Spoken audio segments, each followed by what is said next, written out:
What we have here is, at least in terms of the species, what you typically see in the Peace River, a mixture of Miocene, predominantly marine animals like the sharks and the whales, along with Ice Age or Pleistocene land and freshwater animals. Obviously, the biggest stuff is the mammoth.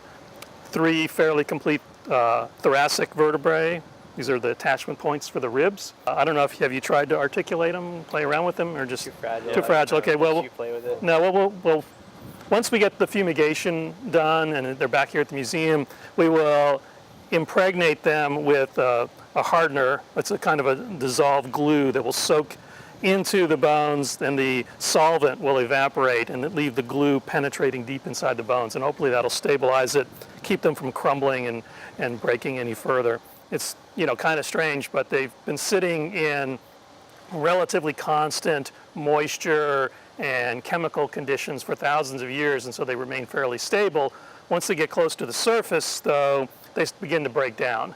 And if you just left them on the surface, you know, in a few years, they would be completely broken down again and turned into fertilizer for plants, and things would gnaw on them, and you just have powder left. So you know, they don't, particularly here in Florida's climate, bones don't stay on the surface. That could lead into my question. I'm curious, as a fossil hunter, I want the shiny fossils, the teeth, the megalodon teeth. How come our area doesn't produce the big 5-6 inch teeth as often as other parts, say it's the Carolinas or even Venice Beach, opposed to the Peace River, where the size is almost consistently smaller? You see, is there any reason to that, or speculation perhaps? I would say there's been some speculation that certain areas are nursery areas. So, as you might know, sharks of this type give live birth.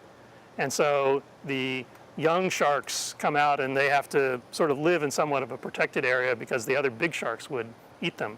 And so in these nursery areas where you tend to find the smaller teeth, just sort of natural mortality is on the juveniles. And so it's not that you're not getting some big teeth. It's just that they're sort of overwhelmed by these bigger population density of the juveniles and the younger ones. Now, they did have a worldwide distribution, right? Yes, megalodons have been found almost entirely, you know, they've been found around New Zealand and Australia, South America, North America, Europe, everywhere. So they, just like the modern great white, you know, they are cosmopolitan.